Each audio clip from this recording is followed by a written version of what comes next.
Hello and welcome to another episode in my Warhammer 40k Conquest series. In this episode we're going to be shaking things up, so stay tuned to find out more.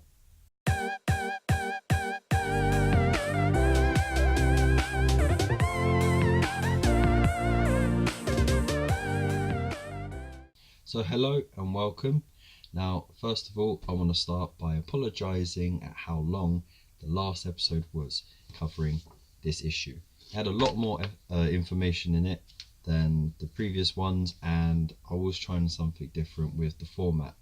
I feel like it didn't quite work, and the format before that wasn't quite working either. I was struggling to keep up, and at the same time I felt like I wasn't doing a good enough job. So we're going to shake things up. In this episode and in future episodes, once a month when a delivery comes, I'm going to be having a look through all of the issues at once. That sounds crazy, I know. We're already done issue 15, and in case you haven't seen the video, there'll be a little button that side, and that will link you to the video so you can catch up on that. But I can go for now. In this video, we're going to have a look at issue 16, 17, and 18. We're going to go over the contents of those, we're going to go over what you get with those, and have a look at what's to come in future issues. So the plan going forward is that every week I will do a video on building and painting the miniatures included in these issues. If I do get an additional bit of time, and if the demand is great enough, I'd like to do a tactical overview of the scenarios in each issue, just to help you guys make the most of each of those missions that you get to play. So without further ado, what the heck is in these issues? Okay, so here is the first of the 3 issues that we're looking into in this episode. Right, so first of all, the miniatures. We get 3 different types on this sprue, which is pretty cool. You get 2 more intercessors to make a full squad of 5. You get 2 Hellblasters, which are a new unit for us.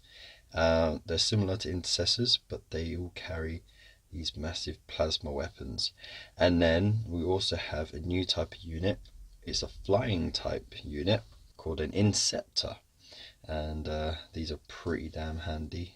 And as you can see, no shortage of detail on the sprue, as we've come to expect.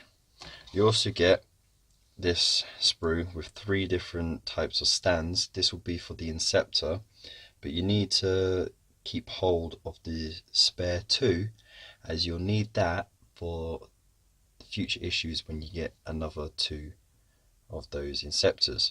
So make sure you keep that safe. And of course you get the bases for those as well, the larger one being for the Inceptor. Right, well, it jumps straight in to what Inceptors are, and as you can see, they are close support.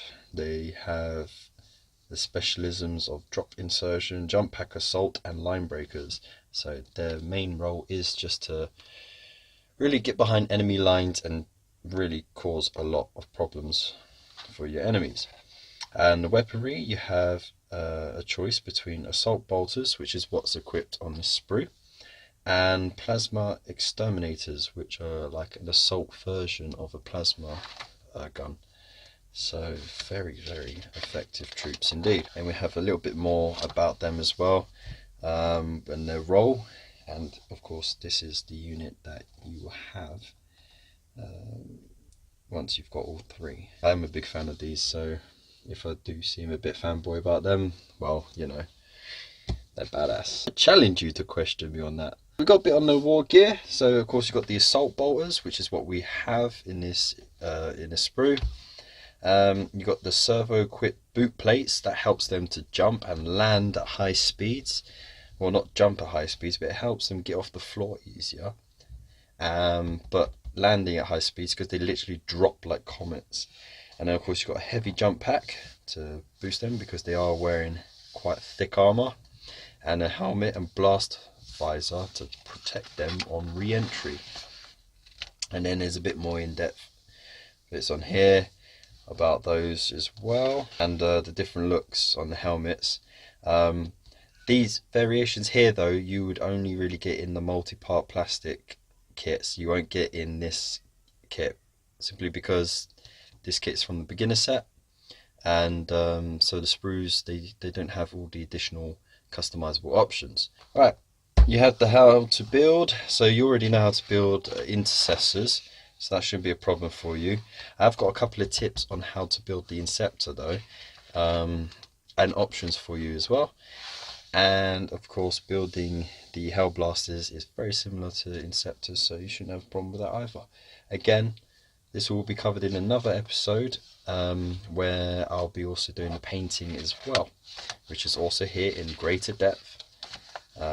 So they do a very good job with step by step and the finished results. And then you have your tutorial mission, secure the fallen. The objectives here will be gene seed, and you're both fighting over valuable gene seed that the Death Guard want to experiment on and use for their own nefarious purposes, and the Ultramarines want to preserve so that they can use to create more recruits. So it's very valuable stuff. You have your victory points here as well, and I'll do a tactical video so we can make the most of this. Taken hold. So we've got another mission briefing, which is pretty cool. We've got a little bit here from Jacob Arian, Honor of Ultramar. Battle brothers, to arms! Traitors stalk the decks of our honoured vessel. We must secure the honour of Ultramar. Let nothing fall into the hands of the traitors. Shall the enemy show his face, we shall bring unto him Emperor's justice, and he shall burn in the fires of damnation. You know, because he's very adamant about sapping the shit out of them. Take and hold. That's your scenario for this fight. Okay, over here we have some rules on flying units. So, very simple. You have unlimited possibilities of where you can move. You can fly straight over terrain. You can also do this with enemy units as well, which brings us nicely to charging with flying units. Right, we have the data sheet, so the Hellblaster squad, and you have your Inceptor squad. Right, okay. So there's that. So we got some fun rules to learn there, and we'll go over those in the tactics in another video. So on to the next issue. Okay, right, so now we've got issue 17, and we have the Munitorum armoured container. So we've already been through one of these, but we get the opportunity to do a different paint scheme and maybe even get a bit adventurous with how we put this thing together. But enough about that. I want to see what's in the issue, I hear you say. Well, let me oblige. In this issue, the focus is on the Chaos Gods. So in this one, we find out what the heck they are. We also find out where they reside and what kind of environments they've created for themselves. So, for example, Nurgle, he lives in his vast plague garden.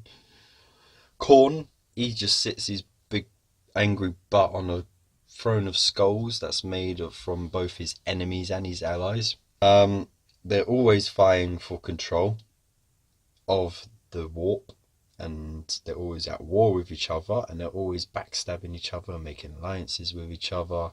And when one gains a bit more power, the others will gang up on that one. So it's constantly going back and forth, and that is the nature of chaos. But now and then they will want to go into real space and mess that up a bit as well, because they won't settle until every inch of real space of the mortal universe is within their control. We have a bit more on what they are, so it's a nice little bit here. And then we have a faction focus on Nurgle specifically. So here it really goes into more in depth on Nurgle's nature and what his ultimate goal is.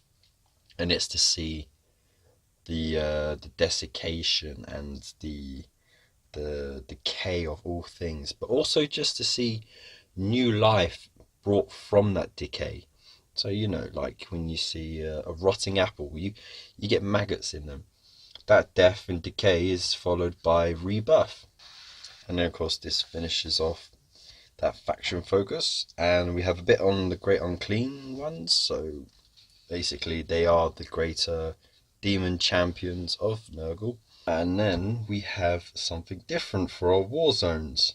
So this is a nice little rundown of all of the companies and armies and military forces which fought to defend Ultramar. For the Spear of Espandor, this is like certain campaigns that happened during the war between Ultramarines and the Death Guard. So of course you got the Ultramarines, Genesis chapter, Aura chapter. So it's really a guide. So if you want to replay certain battles, you know who was there and you can arrange it with your friends or whatever. And then we have the invaders of Ultramar. So again, similar thing. You got all the demon legions, and you have all the different groups from the Death Guard, and it's really useful stuff. You can really have like a nice big afternoon with your mates and just go, yeah, we're going to play this scenario, and just have fun with it. The armored container. So we know how to build this. We've done a video on it already. We'll have the little link here. But I'm going to do a different episode where we can customize it a bit, and I'll show you some tips on how to do that. And then we have the how to paint. Now in this issue, you paint it blue rather than black. I already did mine black with a blue stripe, so I'm going to be doing a different color. I mean, it's not hard. You guys will know what to do with painting this because you've already seen that video and you've already done it before. So I'm going to show you how to mix it up a bit. The ammo crates as well. And then we come to our tutorial mission, Fire Zone Secured. So now we're learning a bit more about deployment zones. So where before we were just using these deployment spots to put one member of the unit there and then everyone within 2-inch cohesion of that person or others within that unit. Now we're going to be deploying our units within that space designated, and this can vary from map to map. So it could be the corners, or it can be the long ends, or it could be like you set up here and you have enemies around you. It can vary a lot. So this is just a little introduction into that. And here again you've got a bit more in depth on that. Mission deployment. So this is essentially just showing you how you can deploy, but you deploy exactly how you have been doing so far. One person puts one unit down, then the other person puts another unit down, and you go back and forth until you've both finished. Placing objectives.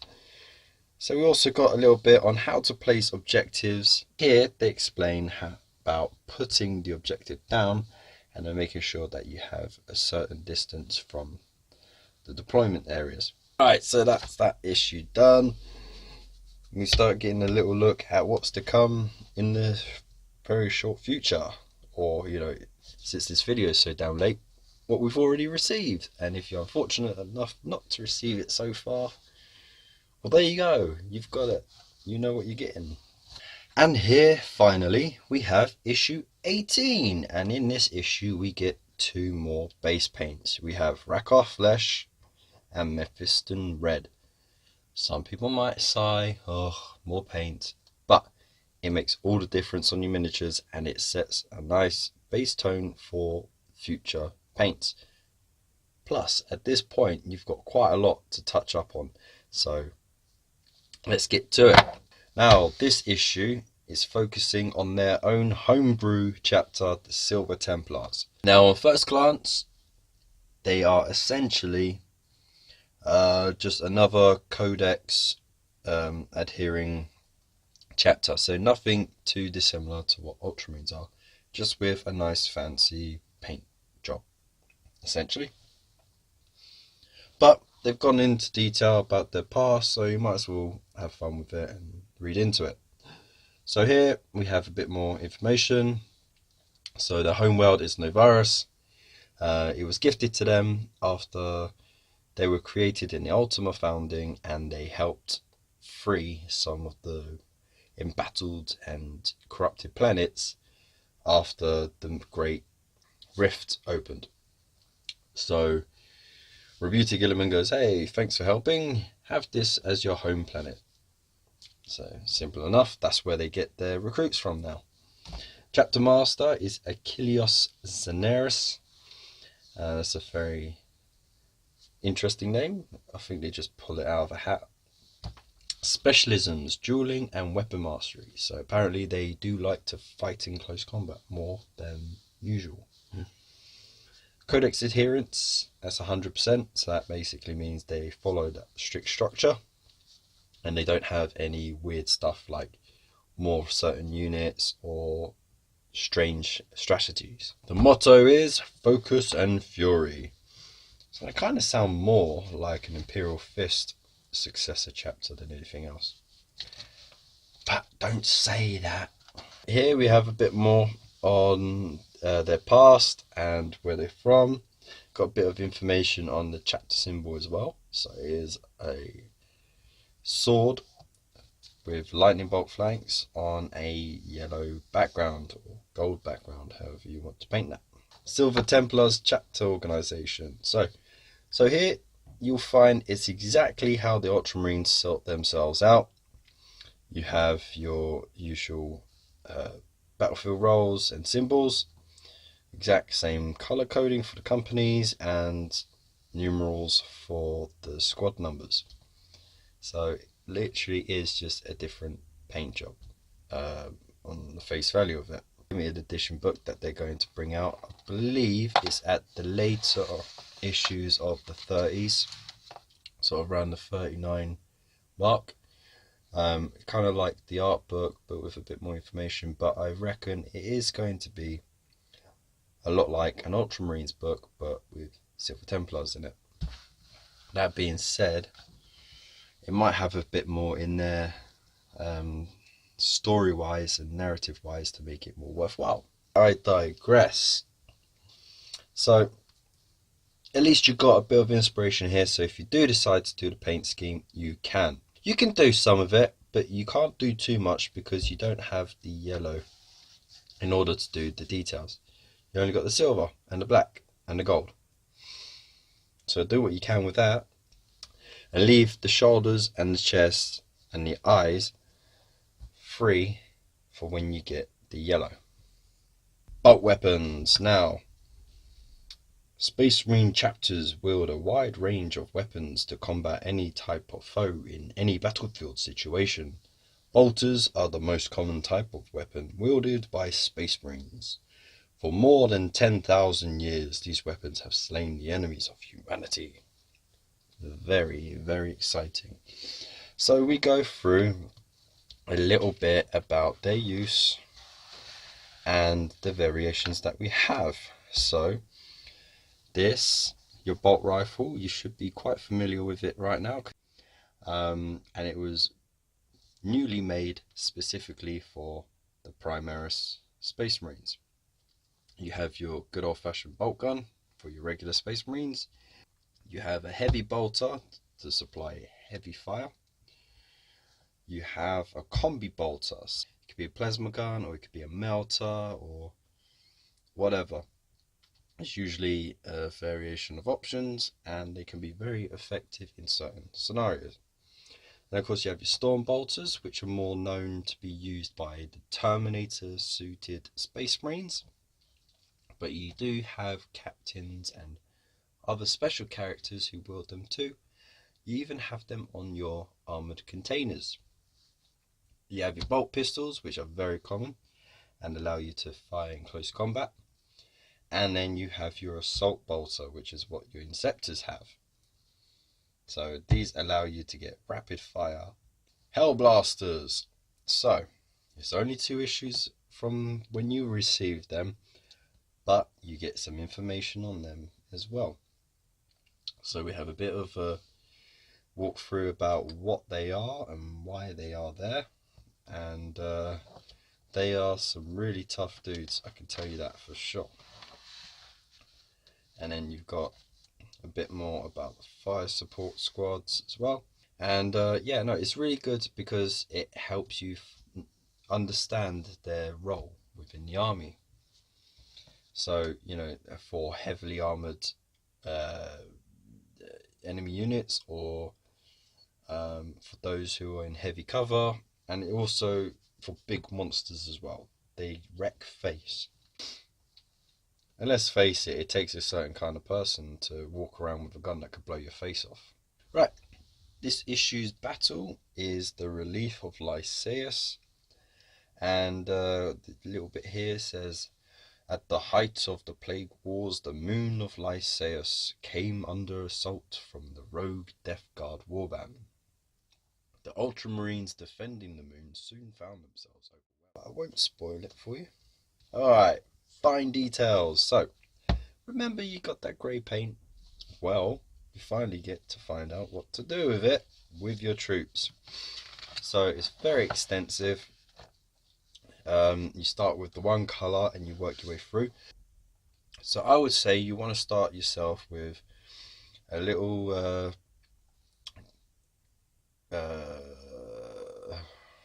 have like 5 at a time, and you go through the little details and just paint them in that one colour.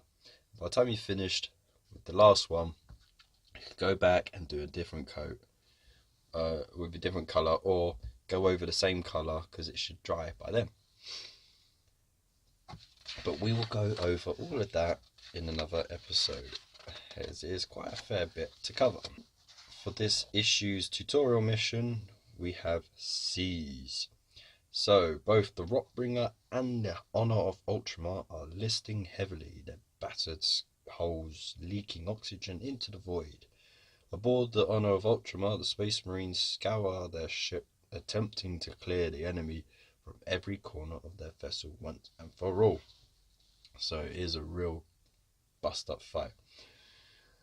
We get our deployment zones rather than spots. We have our objectives to be set up, and we have a bit more in depth on how to win with our victory points. So that's cool. It's getting a bit more complicated now. Don't be scared.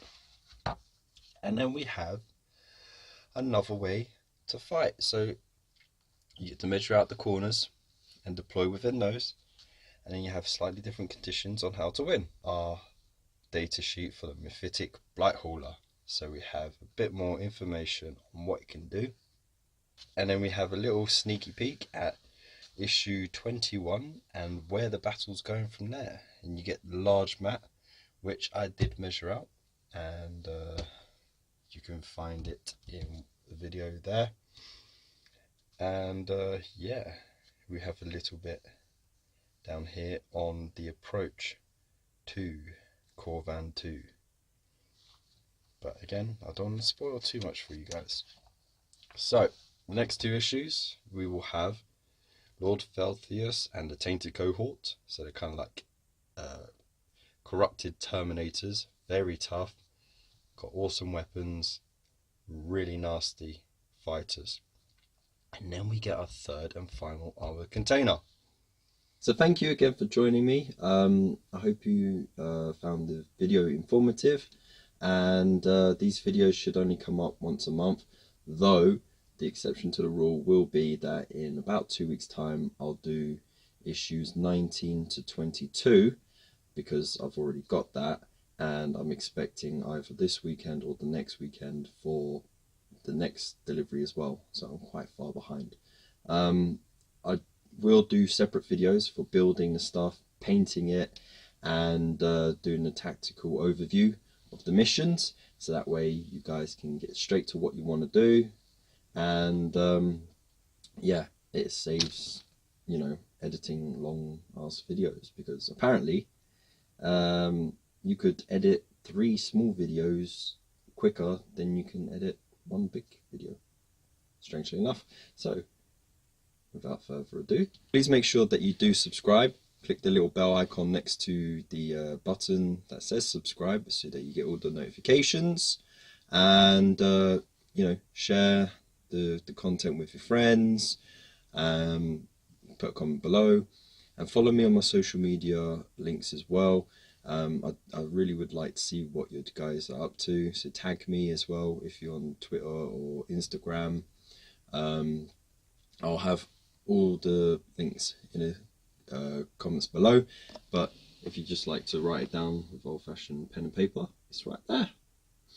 And yeah, I want to do a little shout out, because without these groups I really wouldn't have gotten as far as I have, and they've been amazingly supportive, and they're a great source of inspiration, great lads, and they're all run by fantastic people as well. So here they are, and I'll put the links in the description below. You got the IDICBeer Wargamers Unification group. There's a few chaps who work together and do different videos for different things, but this group is largely run by a lovely chap called Nick. And you got the Underdog Painting Hobby Hangout. Again, a massive source of inspiration for your painting. And the Warhammer 40k Conquest fans, where you can just keep up to date with all of the Conquest info and have a laugh with other people who are collecting it as well, both new gamers and old gamers. So yeah, thank you guys, and by the time this video goes out, I would have hit 2,500 views, so woo! You know, that's a milestone and a half. Is that a pun? I don't know. Either way, thank you very much, and I'll see you next time.